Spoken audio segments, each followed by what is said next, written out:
All right, we're gonna finish up our necklace. The main focus was just creating a wrap with your wire, and I think this turned out pretty okay with a loop here. So what I generally do is I usually take a length of buckskin cordage or maybe some dog bane or just whatever that's cordage, and about for me about 24 inches approximately.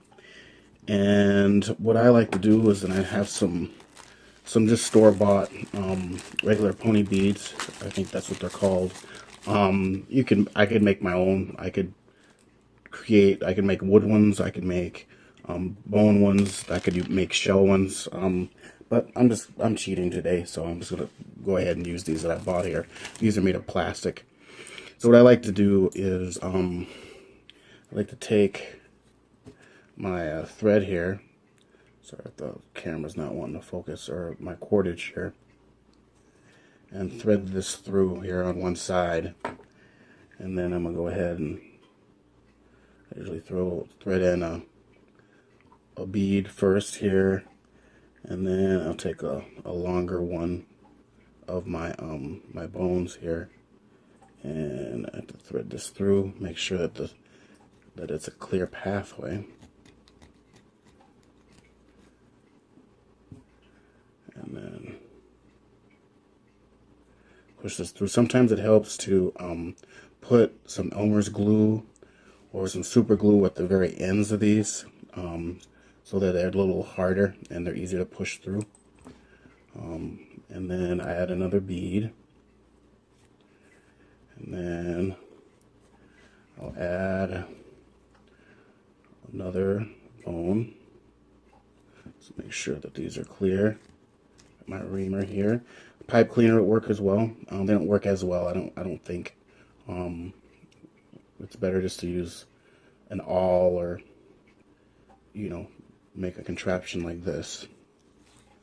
There's that. So you get the idea. I'm just gonna put on 3 sets for each side, so it'll be 6 bones like this. And then I'll put a smaller one towards the end.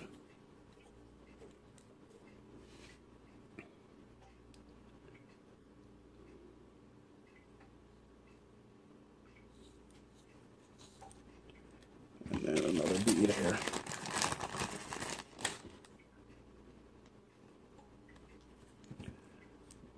Just like so. So I'm going to do the other side, and I'll show you how to finish up.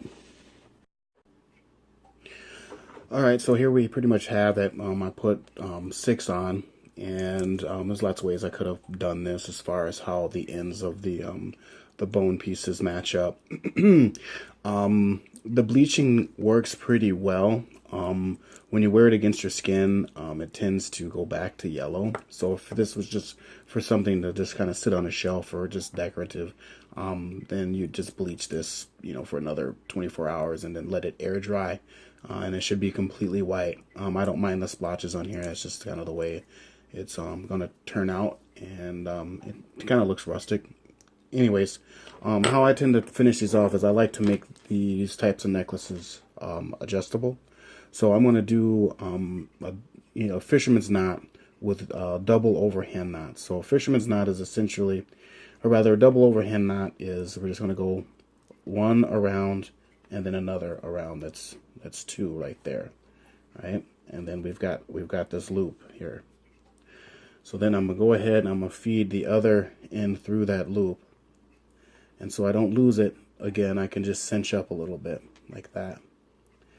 And then what will happen is this will allow the string to slide up and down, all right?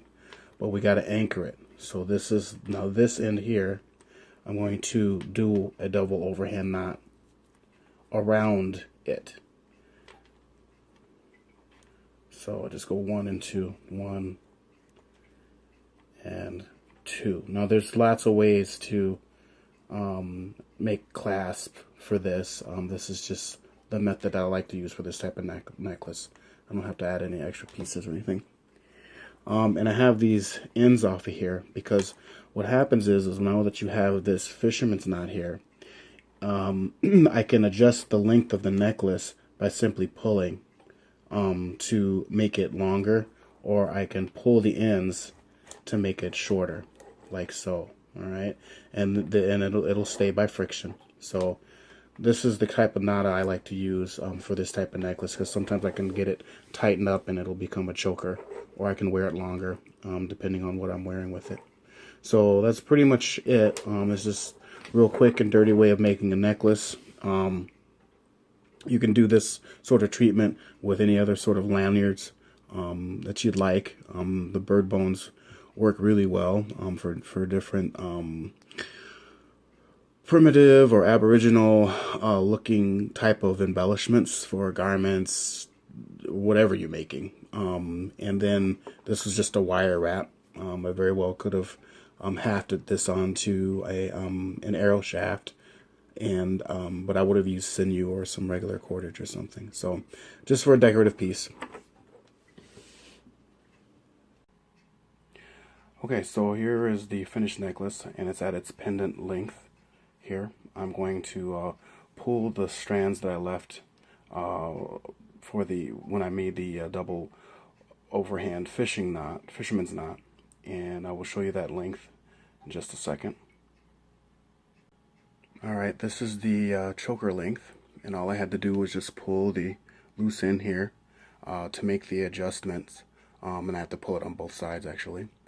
And there you have it. So I like to do my necklaces like that, so that I can, depending on what I'm wearing, I can have it loose, or I can have it a little bit more snug or tight.